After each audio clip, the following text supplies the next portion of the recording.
5, 4, 3, 2, 1. Liftoff. We have a liftoff. 50 years on, the feud continues, as a surprising number of people still believe that we never landed on the moon. The question lies at the heart of one of the greatest conspiracy theories of all time.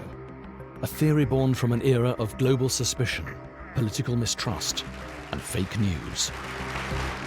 The whole Apollo program was a complete fabrication. Any idea could have been hoaxed is, quite frankly, insane. But when put to the test, can we unlock the scientific truth and once and for all put these conspiracy theories to rest?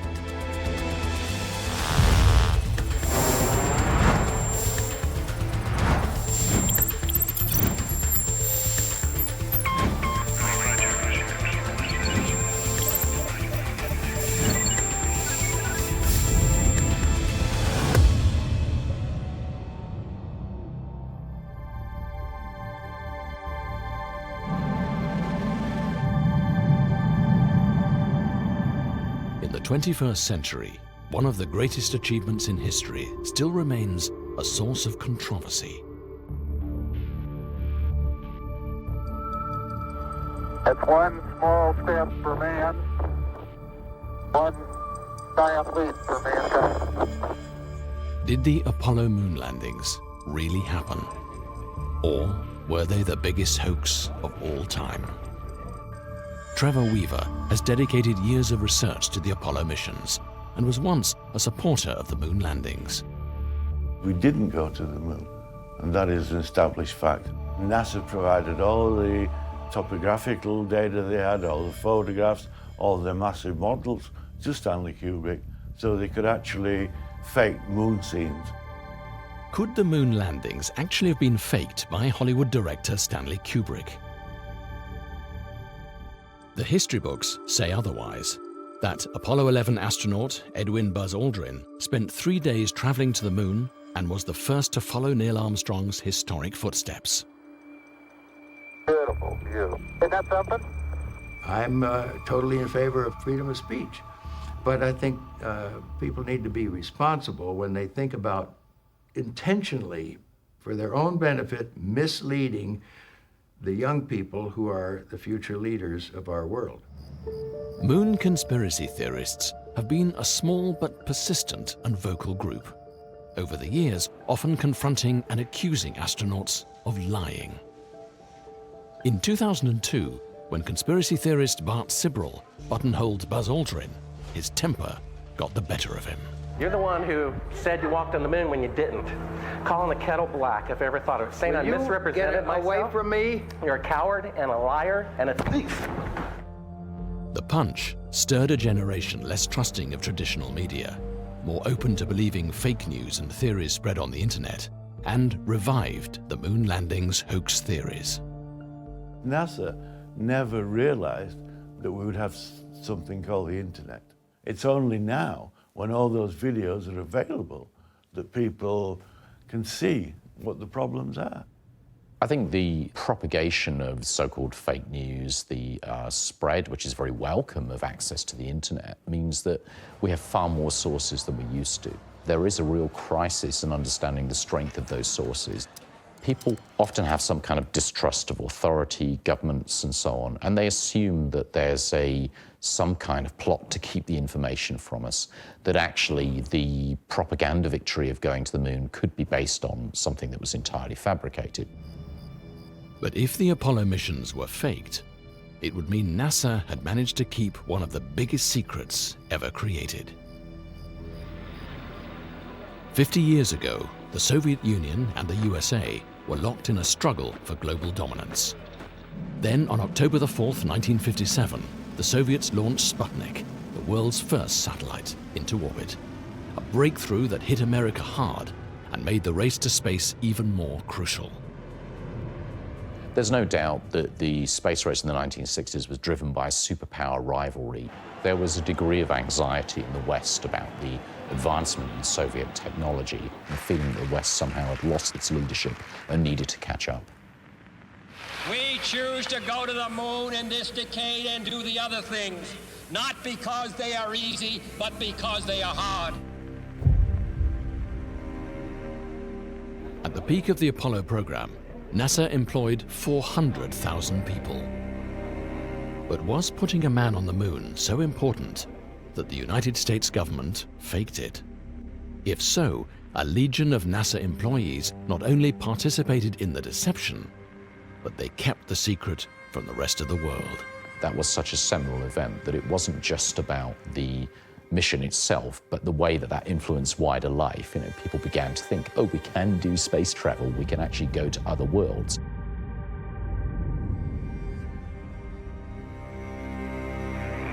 On July the 16th, 1969, the 3 Apollo 11 astronauts prepared for liftoff. But while the world eagerly awaited for history to be made, one man was already skeptical. During the 1960s, Bill Kaysing was the head of technical publications for Rocketdyne, the company that helped manufacture the Apollo rockets. Kaysing, who claimed he had access to some of its top-secret documents, questioned the competence of the Apollo project. I really believe that they weren't in the command capsule at launch. They did a little bit of a magician act with the astronauts. They went up the elevator, but they came down the elevator. In other words, they did not want to risk the lives of the astronauts in case the Saturn blew up. An explosive claim, which Kaysing said the CIA tried to silence by making 3 attempts on his life. Like Kaysing, Marcus Allen, British publisher of Nexus, a magazine of alternative politics, history and science, also questions NASA's engineering capability at the time of the launches. The problem is the whole Apollo program was a complete fabrication in order to be seen to succeed in the Cold War. The myth of Apollo is what is holding NASA back from future space travel. It's a tragedy. We didn't go the first time, we can't go now, we've never been. They lied to us. But if NASA didn't put a man on the moon, it would have had to fake the evidence. And its own visual images have done the most to fuel conspiracy theories. Every photograph taken on the lunar surface is online, 5,771. Some of them are not particularly good, some are out of focus, some are light struck, some just don't show very much of interest, and some of them are very good indeed. And it's the very good ones I question. I do not believe they were taken on the moon. They were taken here on Earth. Conspiracy theorists believe NASA faked all 6 of the Apollo moon landings and point to these NASA photographs as proof. Some of the most renowned claims suggest that areas lit from behind should be in dark shade, when in fact, they reveal full detail. In others, the shadows don't run parallel. Is this because they were lit by separate sources, suggesting film lighting? Despite being taken in space, no stars are visible in any of the Apollo photographs. Gravity on the moon is 1/6 of that on Earth, but when archive footage is sped up, the astronauts appear to be running at normal speed in Earth's gravity. And with no atmosphere on the moon, why does the flag seem to wave in a breeze?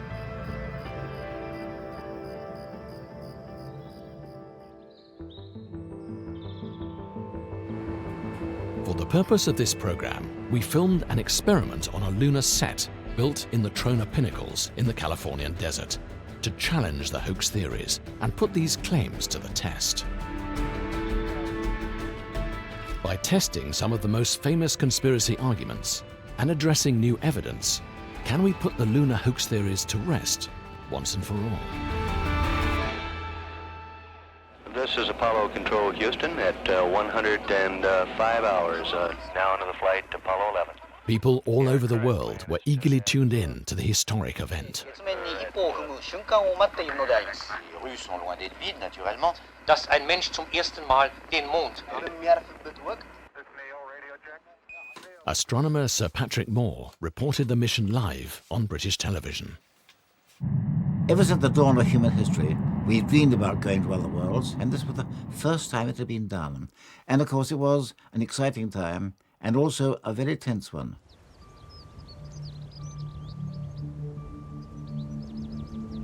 Five, 4, 3, 2, 1, 0. Liftoff. We have a liftoff. There were some amateur radio enthusiasts who built a very large dish and were able to actually listen in to the astronauts talking from the moon's surface. They didn't hear mission control. They were able to pick up just the astronauts by themselves. Ian Morrison witnessed the event from a unique perspective. A student at the Jodrell Bank Radio Telescope near Manchester, England, he took advantage of the facilities and listened in to the mission of his own accord. I should say that we were not officially tracking the Apollo craft. We were doing this for fun, our own fun and our own interest. Houston, Apollo 11 entered and gave us a magnificent ride. We could hear the whole conversation of the astronauts all the way down to the surface. They were obviously highly excited, and it must have been wonderful as they sort of literally reached the surface. Out my left-hand window right now, I can observe the entire continent of North America.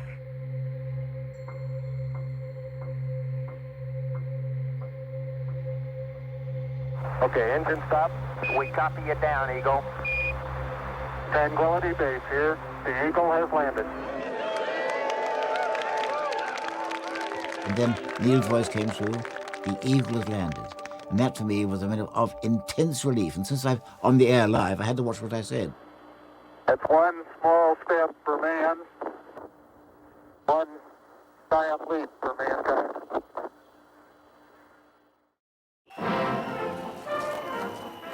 In 1969, the public had little reason to question mankind's historic first step on the moon. After all, the achievement was a celebration of technological supremacy. America had finally won the space race.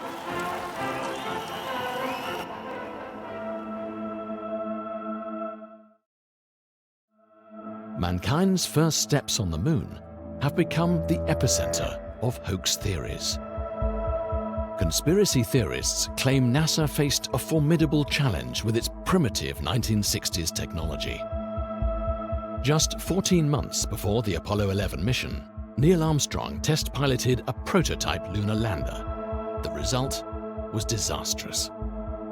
Unfortunately, it went out of his control, and luckily he was able to eject before it crashed in flames. If they couldn't get a simulator to work on Earth, how in the world could they get the actual lunar module to work on the moon? And of course I knew both Neil and Buzz. There was no provision for rescue. Had they made a faulty landing, they couldn't have got back, and that would have been too ghastly to contemplate. Conspiracy theorists question not only the technical capabilities of the landing craft, but also the computing power that guided it. They didn't have the technology to do it. And the risk is too great. They could not afford to risk failure. They wouldn't allow themselves to rely on science and technology to get them there. Pat Norris is a former space system and software engineer, hired by NASA to analyze the challenges of navigating to the moon and back. In the 1950s, computers didn't really exist.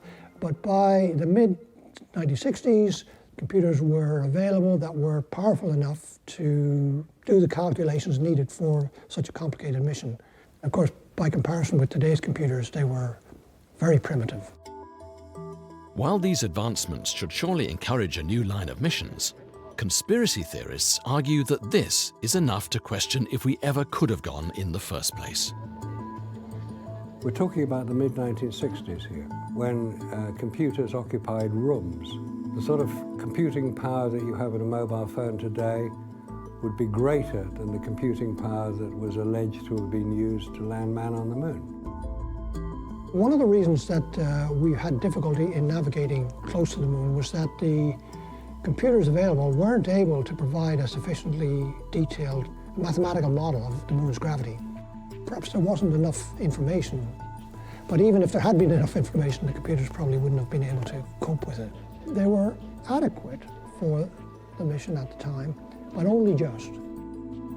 Unlike modern-day PCs, the Apollo computers didn't have to store files or process images. Most of the number crunching was done at mission control, and the information transmitted back to the astronauts. In their attempt to disprove the missions, conspiracy theorists have analyzed the footage of the moon landings frame by frame. One of the most famous pieces of footage in history is Buzz Aldrin's dance across the moonscape.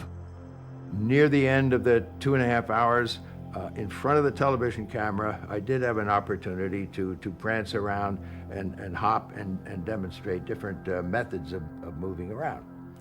The movement, because of the restrictions of the spacesuit, was basically like being in slow motion. The famous lunar walk shows Aldrin experimenting with the restrictions of the spacesuit. So-called kangaroo hop does work, but it seems your forward ability is not quite as good. Conspiracy theorists have claimed that the footage was actually filmed in slow motion in a studio, and that the astronauts were supported by wires to replicate these movements on the moon. The astronaut is dangling on a wire to take off, if you like, the difference between the Earth's gravity and the moon's gravity. The wire was between the backpack and the body. The problem is the astronauts tended to rely on this wire, so you see lots of jerky movements. Astronauts were wearing pretty big and bulky spacesuits, and the weight distribution isn't the same as you or I walking around on the surface of the Earth here. The astronauts had to really cope with that and work out if they're top heavy, how to move around such that they weren't going to fall over all the time and be unbalanced. You do have to be rather careful to keep track of where your center of mass is. You can see that astronauts really adapted really well to that and started to kind of develop this new walk. While the exact conditions of the moon couldn't be replicated on Earth, NASA introduced methods to adapt the astronauts. One of their favorite methods was parabolic flight, or as the astronauts called it, the vomit comet. By climbing and diving in a series of arcs, an aeroplane could simulate 30-second windows of reduced gravity. These sessions served as road tests for the spacesuits and gave astronauts their first taste of lunar gravity. If, as the conspiracy theorists claim, NASA faked the Apollo missions, then it also had to fake the photographic evidence. I was trained as a photographer in London back in the 1960s. I was familiar with the camera that was used, the Hasselblad camera, and also with the film that was used, Kodak Ektachrome transparency material. So I was familiar with the technical side of it. And the more I looked at the photographs, the more I started to doubt whether what we'd been told had actually happened the way we'd been told. Also siding with Marcus, American conspiracy theorist Ralph Rene raised a different technical question. Could the gloves the astronauts wore on their pressurized spacesuits have actually worked on the moon? What I do is I pull a vacuum in this chamber I created, and I have a glove inserted inside of it, and it was to prove that the flexibility they shown in their suits and gloves are impossible. Right now, I can put my hand in there and I can move it every which way. I can grasp, I make a fist, I can lift up, down. But as soon as I throw this switch here, I evacuate the chamber. As air is sucked out of the machine, the vacuum makes it more and more difficult to move the glove. And this glove doesn't want to move. I can't bend it backwards. I can hardly force it down. I mean, how could you pick up small screws and bolts like they've shown them to do, or trigger a little tiny trigger on a camera with the glove doing this? If it seems impossible to operate a camera properly in pressurized gloves, how could these perfect pictures have been taken? Trained aerospace engineer Jay Windley has extensively researched the moon landing conspiracies and was present at the experiment on the moon set to refute these theories. This is a Hasselblad EL500 camera manufactured specially for the lunar missions. It attached to the spacesuit via this bayonet. The camera would have a framework surrounding the bottom and rear of the camera, and it would slide down onto the control unit here so that the astronaut could work with his hands without worrying about the camera. Lunar cameras didn't have a viewfinder because the astronauts' helmets prevented them from looking down and framing the shot. Basically, you could just sort of point that camera at what you wanted without having to really look through a viewfinder. But according to conspiracy theorists, this was a problem that couldn't be solved. They had to focus it, set the shutter speed, set the aperture by hand, wearing armored gauntlets. And you can't see the shutter button on a Hasselblad, it's on the front of the camera. You didn't know if you'd taken a photograph because you can't hear anything in space. And you can't see the counter dial, it's on the side of the camera. So with all those restrictions, we have some of the most iconic images ever taken in the 20th century. I don't believe it. I'll step out and take some of my first pictures here. Jay Windley investigated how these design features on the Hasselblad would have been operated by the astronauts. The Zeiss Biogon lens here has been fitted with these little paddles to allow the astronaut to manipulate them with clumsy fingers. You just push it in either direction. The shutter release, normally a very small button, has been made especially large so that it can be pressed with an astronaut's glove.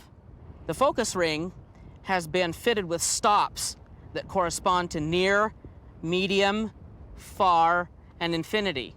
So he didn't have to pay attention to whether he was 8 feet or 9 feet away from a subject. He wouldn't have to very carefully measure it. Richard Underwood was responsible for teaching Apollo astronauts the art of lunar photography. Even in the early days, before they went to the moon, I'd say, you know, when you get back from this journey, you will be a national hero. But your photographs, I say, if they're good, they'll live forever. I'd tell them your only key to immortality is the quality of your photography. Nothing else. Forget all the other stuff. The astronauts were told to take their lunar cameras everywhere they went and practice. They took them home to photograph their friends and family and barbecues and sporting events and all other types of things. They knew that camera very, very effectively. All of the crew members understood pretty well how to operate this, and the film turned out to be very, very versatile in coming up with just outstanding results. But these outstanding results led to one of the most famous photographic anomalies, the strange case of the lunar shadows. The shadows are one of the strong proofs that we never went to the moon. If you examine pictures offered by NASA as genuine, you find that in many cases the shadows are not parallel. Well, since the sun was the only source of light, all shadows on the moon should be exactly parallel, but they aren't. Because the lunar shadows fall in different directions, some conspiracy theorists claim that they were created by separate artificial light sources. There's only one sun. There are not two. But these shadows are anomalous in that sometimes they are diverging from objects and sometimes converging. And it can't be. You can go any place on this planet when the sun's up and you look at two objects and those sun shadows are parallel. But according to physicists, there are reasonable explanations for why we find that shadows aren't always parallel. There's lots of different things which can make shadows go in different directions. I mean, obviously you have shadows pointing away from the sun, but if your camera is a wide-angle camera, you will get a perspective effect on the shadows. The effect of converging shadows is a well-known optical phenomena in photography. This effect is created where there is a single light source. For both the moon and the Earth, this source is the sun.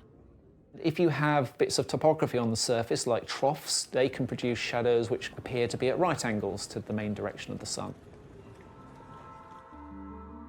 But if we look at the photos, Aldrin appears to be brightly lit up. Shouldn't the astronaut's body be in darkness? He's standing in a pool of light. It's a spotlight. It's not the sun. This is taken here on Earth under controlled studio lighting conditions with a whacking great, probably a 12K Arri spotlight. On the moon, you're not just illuminated by the sun shining towards you and casting a shadow behind you, but there's also a huge area of the lunar surface around you. and that provides backlight to any subject on the moon's surface. You can also get reflections of light off bright objects like spacesuits, if they're fairly close to whatever they're illuminating.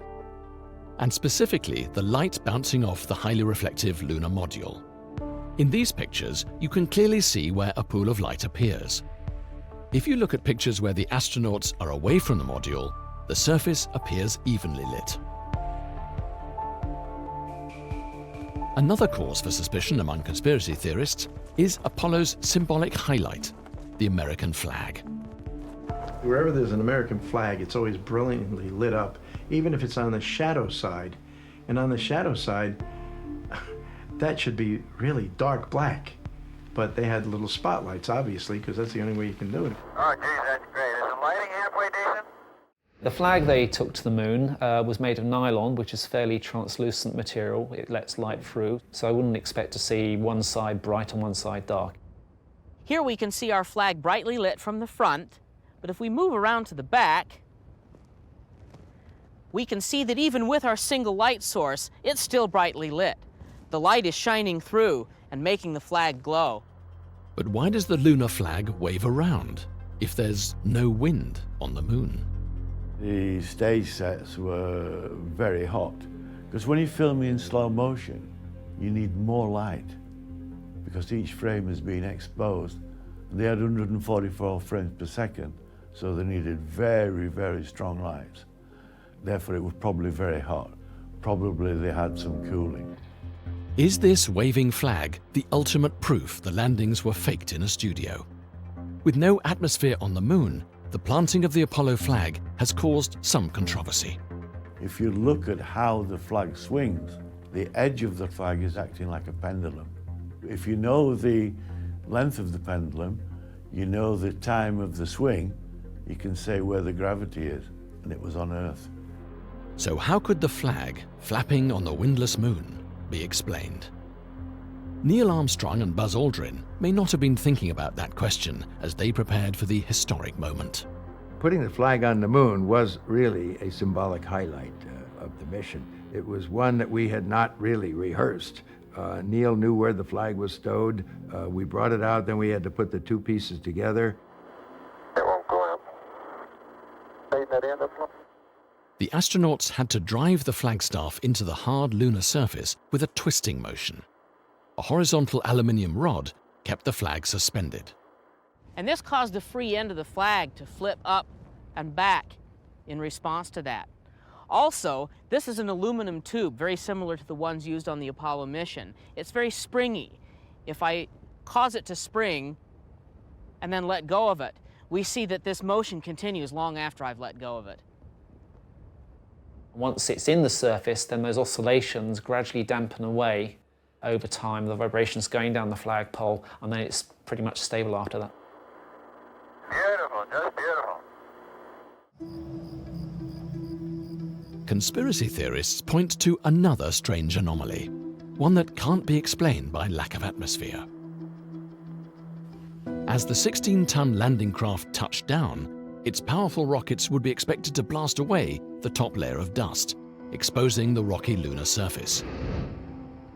But footprints were visibly photographed beneath the spacecraft, and there seems to be no dust on the landing pads. One of the problems that was encountered, of course, is lunar dust. The moon is covered with it. And in fact, prior to landing on the moon, they'd sent unmanned landers. One of the concerns was the fact the lunar surface might actually be so dusty that any spacecraft that tried to land on it might actually sink in it.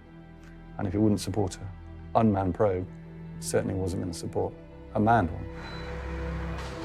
Ralph Rene devised an experiment to illustrate his notion that the rocket-powered lander should have left a crater. If a garden leaf blower, which is dramatically less powerful, can move dust with Earth's gravity, why didn't a rocket which produced 10,000 pounds of thrust? They didn't move dry dust, they didn't move little rocks, they didn't move anything. So the demonstration is to show that this stuff will disappear immediately, and I'll even be able to gouge some kind of a hole. If Rene is correct, the lunar surface, like the gravel pit, would show visible signs of disturbance. But when it actually landed, the dust was all still there. Now, how can that be? You know, if you blow dust away, it goes away, like I just did here. I swept the ground.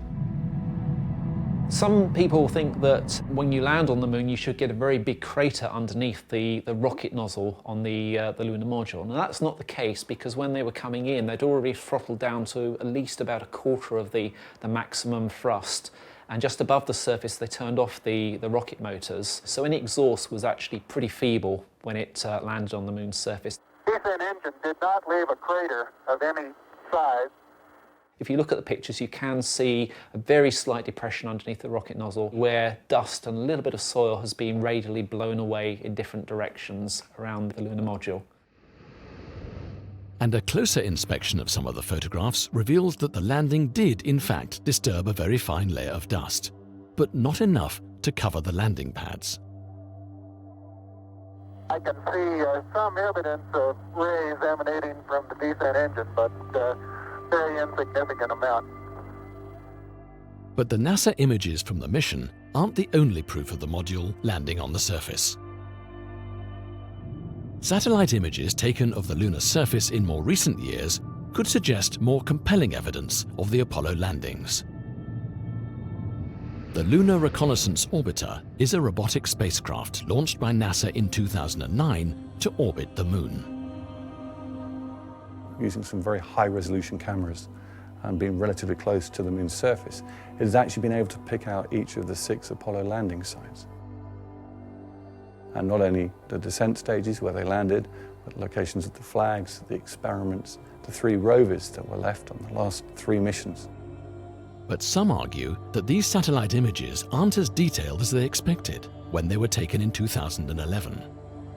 The Lunar Reconnaissance Orbiter was deliberately flown over what is purported to be the Apollo landing sites. And from a height of 12 miles, i.e. not very far at all, what do you see? A couple of pixels. If you looked at these images without NASA putting on a whacking grey arrow, you wouldn't know what you're looking at. While satellite images of the equipment left behind may not be detailed enough to persuade some, there are other markers of man-made interference in the images. I have to say, what you see is just 1 or 2 pixels, but you don't get a sharp picture, a nice clean picture of the lunar module. But the LRO pictures do show some discoloration of the area where the lunar module took off, so that seems fairly consistent with what NASA said. Alongside the lunar reconnaissance images, evidence from other missions have also been able to confirm the Apollo landing sites. Altitude 4200. Houston, you're a go for landing, over. Of course, we've also had the Chinese and the Japanese with their own lunar missions. They are able to image the areas in which the landings took place, and there are evidence of soil disturbance. So you do have that third-party verification that the landings themselves took place. There's one more big question conspiracy theorists ask about the Apollo 11 photographs. With no weather on the Moon, you would expect a spectacular view of space. Yet, there are no stars in the Apollo photographs. Some of these conspiracy theories, they think that if you go to the Moon, you should be able to see stars because there's no atmosphere there, so space should be nice and black, so you should be able to see a lot more stars than are shown in the Apollo photographs. Bill Casing is convinced this was a conscious decision on NASA's part. If you were to talk to Aldrin or Armstrong or any of the other Apollo astronauts, they would actually not respond in any way to questions regarding stars. When you looked up at the sky, could you actually see the stars and the solar corona in spite of the glare? We were never able to see stars from the lunar surface or on the daylight side of the Moon by eye without looking through the optics. I asked Neil Armstrong whether he saw stars because I knew everybody else would ask it. I knew the answer, of course. The point is that their eyes aren't adapted to that. The human eye reacts to light by opening and closing the iris. In bright light, the iris becomes smaller. In the dark, it widens. On the Moon, the eye, like the camera aperture, can't adjust to the brightness of the lunar surface and the darkness of space at the same time. If you increase the aperture, you increase the amount of light going in. And if you increase the exposure time, you also increase the amount of light going in. Now, if you were to do that on the moon to get the stars, then that would mean that the foreground would just be completely washed out and overexposed. When really what the astronauts were trying to take pictures of was themselves, the surface features of the moon. If you imagine going, let's say, to a football stadium and all the lights are turned out, and you look up at the sky, you can see lots of stars. Now, if you can imagine some person turned on a floodlight, it would drown out pretty much all the stars. With the powerful light, even our own television camera can't adjust to the extreme contrast to see the stars in the sky. On our moon set, Jay Windley puts this theory into practice in the hope of disproving one of the conspiracy theorists' recurring arguments.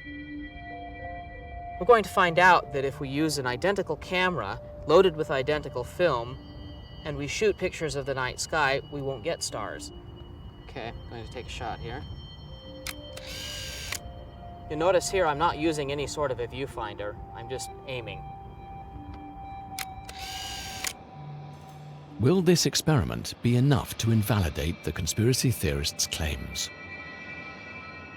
The morning after the shoot, the negatives are developed at a professional processing laboratory in Los Angeles. In our experiment in the desert, we shot a variety of photographs using different film formats. Like the Apollo astronauts, we had to guess at our focusing distances and our exposure settings. And because we had no viewfinder, we had to guess at the direction the camera was pointing. And you can clearly see that even with those handicaps, we were able to take quite usable photographs. You can immediately see that there are no stars in this photograph, even though the stars were very bright during our experiment. They're simply too dim to be registered on film at the exposure levels that we used to take these photographs. Our experiment demonstrates that the stars could not have been seen in the photographs taken on the lunar surface. But this explanation doesn't satisfy magazine publisher Marcus Allen. He believes it's impossible that any of these photographs could survive a journey to the moon and back in the first place. Photographic film cannot withstand the vacuum of space.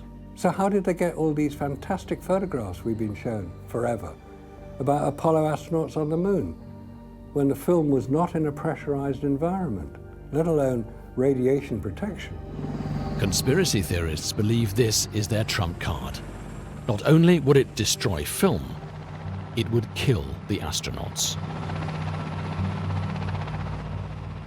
The Earth's magnetic field protects our planet from solar rays.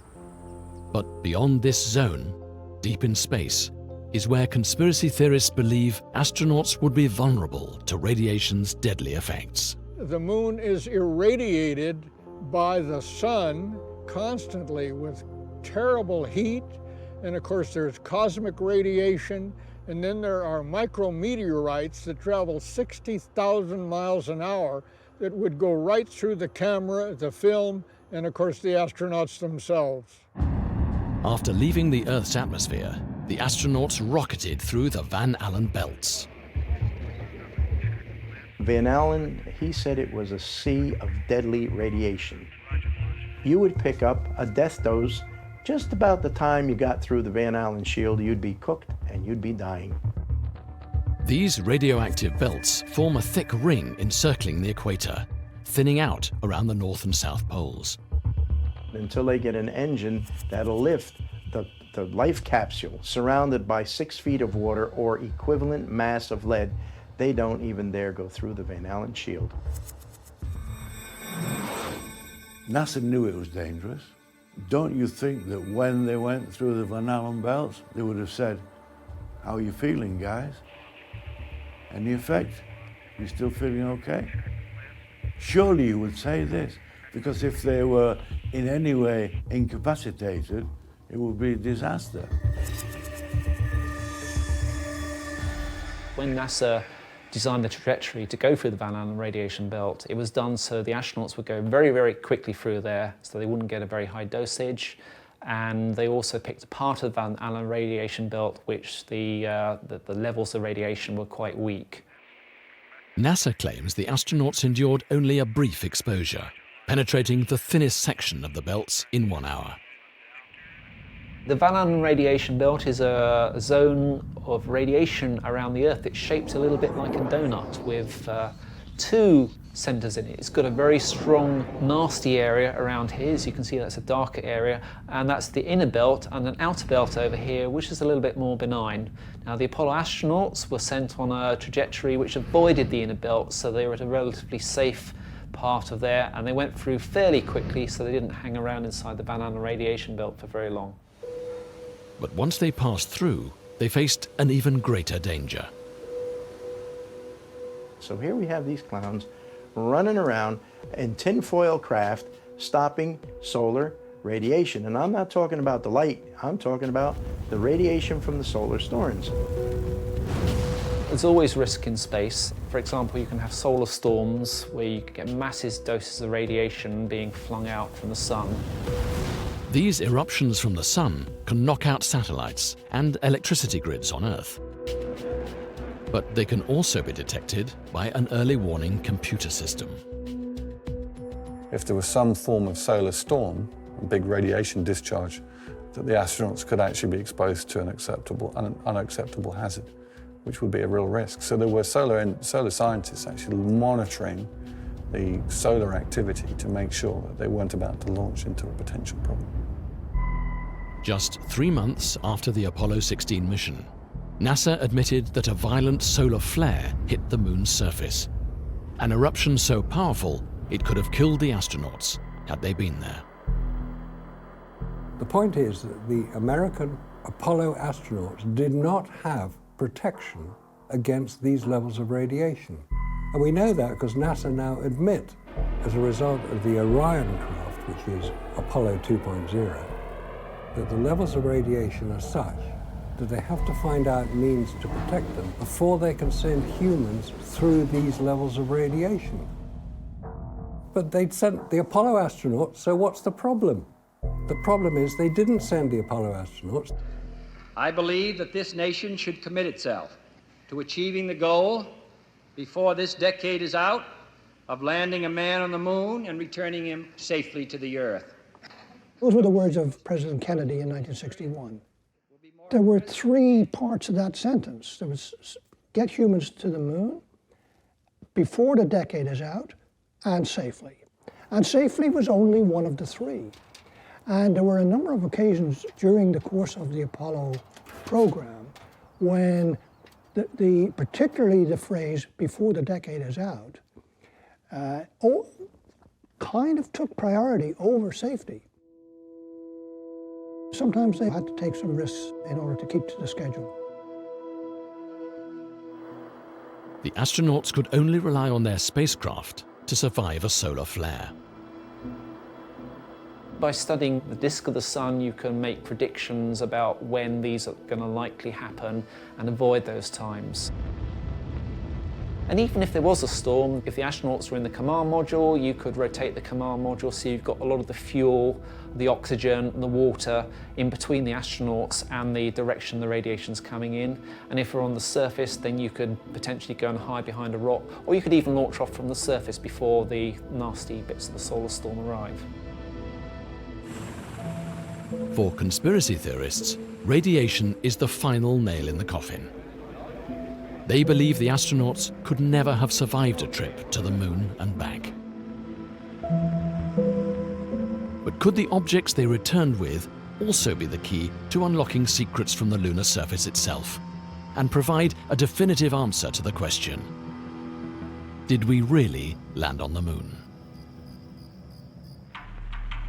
Conspiracy theorists believe that the moon rock from the missions was just another part of NASA's carefully engineered deception. Werner von Braun and a few guys from NASA went down to Antarctica. What's he doing in Antarctica? Finding moon rocks. It's quite possible that these Earth-lying rocks have been doctored to give the semblance of moon rocks.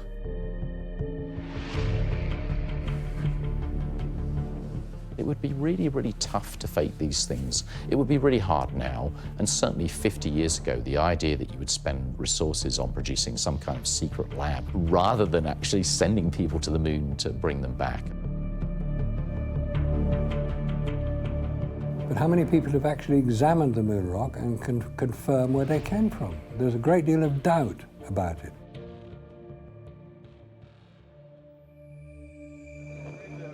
In total, the Apollo missions brought back over 382 kilograms of lunar soil and rock. These samples were distributed to laboratories all over the world. At the independent Berkeley Geochronology Center in California, geologist Paul Rene has been studying lunar rock samples throughout his career. His main interest is these tiny glass spherules from the moon's surface, created by the intense heat of a meteorite impact. The spherules that we've been analyzing are tiny balls of glass, so they're like magma that we find on the Earth in that sense. But they've cooled very, very quickly, and so they form a essentially uniform glass sphere. Using a laser heating system to release gases locked inside these spherules, Paul Rene looks for evidence of cosmic radiation to uncover clues about their age and place of origin. The lunar materials that we've analyzed and that others have analyzed show evidence of having been bombarded by cosmic radiation, and which we don't see on Earth because we have an atmosphere that really shields them very effectively. Rene has determined these spherules date back 3.9 billion years. This finding eliminates the possibility that they originated on Earth. So the Earth, with its very dynamic environment, does not tend to preserve these glassy objects, whereas the Moon, being essentially dead from a thermal point of view, does tend to preserve these things. The results that we obtained are absolutely definitively proof of a lunar origin. I can say with utmost assurance that they were derived from the Moon.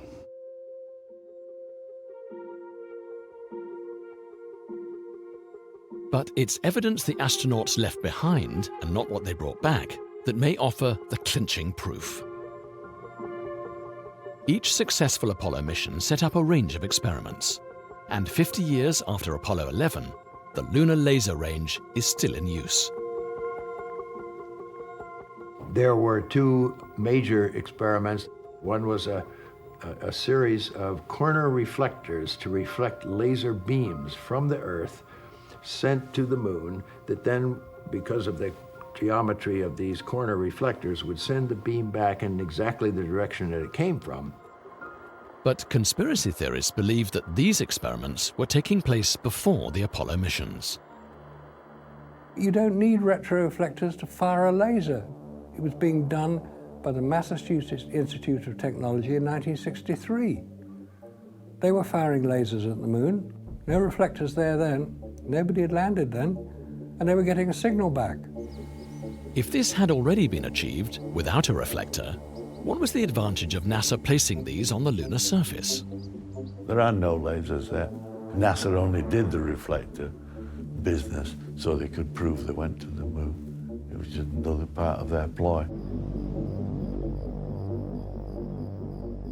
You send a laser pulse from the Earth with a very powerful laser pointing through a big telescope at a location on the Moon, and it reflects a lot of that light back to you. So it's fairly directional, it comes straight back to you, it doesn't get scattered. And by measuring the time difference between when you send the pulse and when you get the received pulse back, you can work out the distance to the Moon very precisely to literally centimeters. The reflectors placed by the Apollo 11 crew allowed scientists to achieve greater accuracy about the Earth's position in the solar system. Pretty much anybody in the world with a big telescope, with a powerful laser, can bounce, without getting permission from NASA, lasers off of those reflectors and measure the distance to the Moon. So that proves to me that the astronauts went there and they left these laser reflectors at these different locations.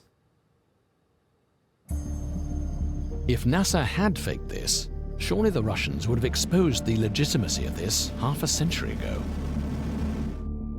At the height of the space race, the Soviet Union and East Germany also had the technology to listen in on the Apollo missions. And yet conspiracy theorists ignore the eavesdropping power and silence of America's arch-enemies.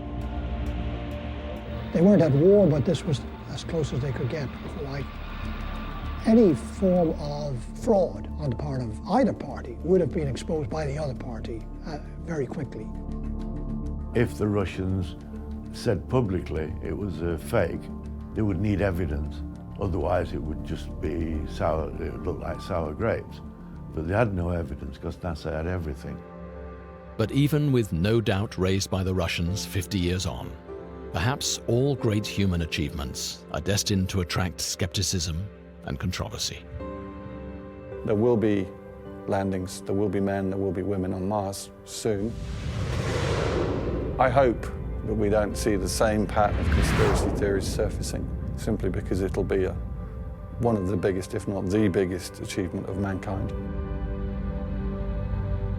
They got to the moon with basically 1960s technology. Now with our technology, with advanced computers, etc., it's still going to take them 25 years just to get back to the moon. Now really there's something wrong there.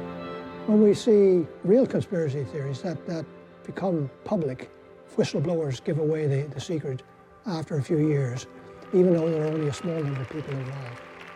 Some people seem to feel that a conspiracy has kept it secret for 50 years, even though tens of thousands of people were in on the secret.